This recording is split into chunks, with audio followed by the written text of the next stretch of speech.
வணக்கம் நண்பர்களே. இன்னைக்கு நம்ம நிகழ்ச்சியில வழக்குகளை காட்டி மிரட்டிய திமுக, வைத்தியலிங்கம் வழக்கு, OPS வழக்கு நிலவரம்,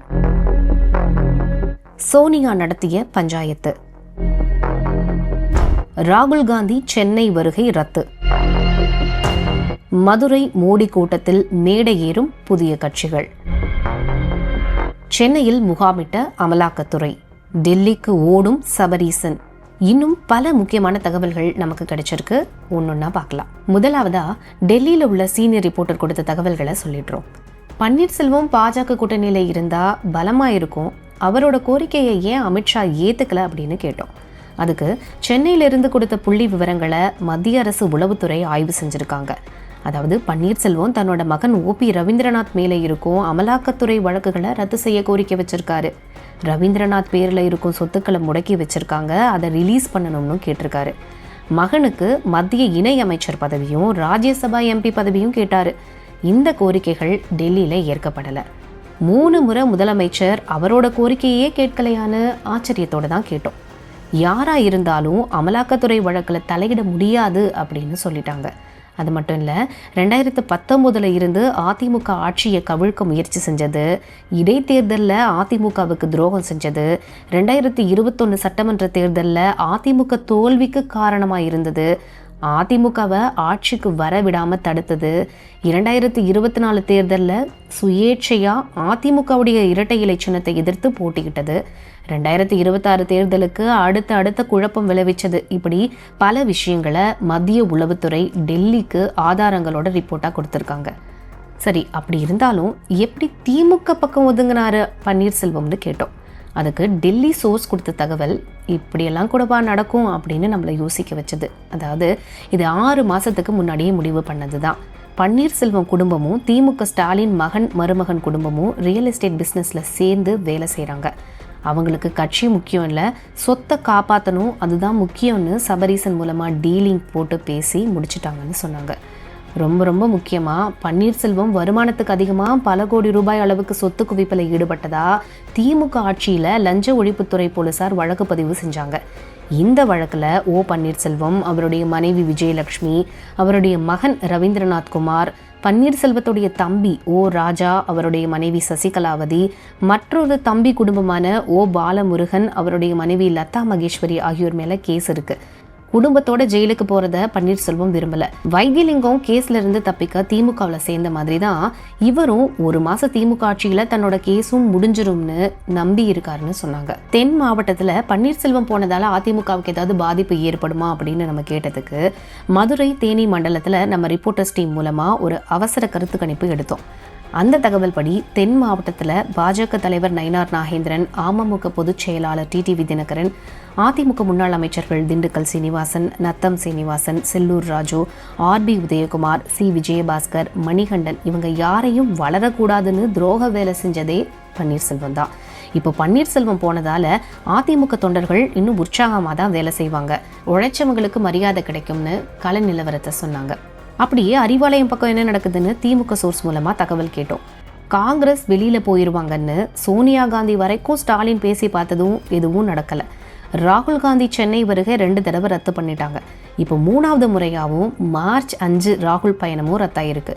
திமுக போலீஸ் ராகுல் ஊர்வலத்துக்கு அனுமதி கொடுக்கலன்னு காங்கிரஸ் தலைவர் செல்வ பெருந்தகை சொல்லியிருக்காரு. ஆனா திமுக கூட்டணி இல்லாம கூட்டம் போட்டு என்ன செய்யறதுன்னு குழப்பத்துல ராகுல் பயணம் ரத்தானதா சொல்றாங்க.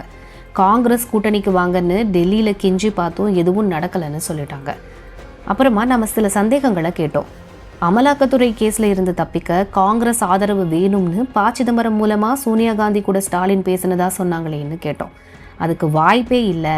ஏன்னா INX மீடியா பண மோசடி வழக்கில் முன்னாள் மத்திய நிதி அமைச்சர் சிதம்பரம் முதல்ல ஜெயிலுக்கு போவார், பின்னாடியே ஸ்டாலினும் போவார்னு டெல்லி தகவல் வந்திருக்கு.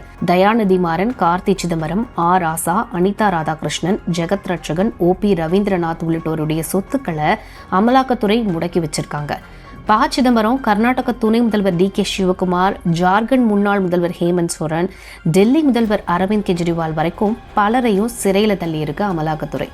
மதுபானங்கள் கொள்முதல், பார் உரிமங்கள் வழங்கினது, மதுபானங்கள் போக்குவரத்து உரிமங்கள் வழங்கினது, இதுல 1000 கோடி ரூபாய் அளவுக்கு முறைகேடுகள் நடந்திருக்கிறதா செந்தில் பாலாஜி வழக்கு நிலுவையில் இருக்கு. 2018 தேசியவாத காங்கிரஸ் கட்சி மகாராஷ்டிர முன்னாள் துணை முதல்வரான சகன் புஜ்பால் 840 கோடி ரூபாய் பண மோசடி வழக்கில் கைது செய்யப்பட்டார். 2019 முன்னாள் மத்திய நிதி அமைச்சரும் காங்கிரஸ் மூத்த தலைவருமான ப. சிதம்பரம் INX மீடியா வழக்கில் கைதானார். அதே 2019 வெளிநாட்டு நிறுவனங்கள்ல சட்டவிரோதமா முதலீடு செஞ்ச வழக்குல கர்நாடக காங்கிரஸ் மூத்த தலைவர் DK சிவகுமார் அமலாக்கத்துறையால கைது செய்யப்பட்டார். அதே மாதிரி 2022 1034 கோடி ரூபாய் பத்ராச்சால் நில மோசடி வழக்குல சிவசேனா கட்சியுடைய மூத்த தலைவர் சஞ்சய் ராவத் MP கைது செய்யப்பட்டார். மதுபான கொள்கை ஊழல் புகார் தொடர்பா பண மோசடி வழக்குல டெல்லி துணை முதல்வர் மணிஷ் சிசோடியாவை அமலாக்கத்துறையால் கைது செய்யப்பட்டார். டெல்லி முதல்வர் அரவிந்த் கெஜ்ரிவால் பதவியில் இருக்கும்போதே கைது செய்யப்பட்டிருக்காரு. தமிழகத்துல முன்னாள் அமைச்சர் செந்தில் பாலாஜி ஓராண்டு சிறையிலேயும் இருந்தாரு. ஜார்க்கண்ட் முன்னாள் முதல்வர் ஹேமந்த் சோரன் கைது செய்யப்பட்டார்.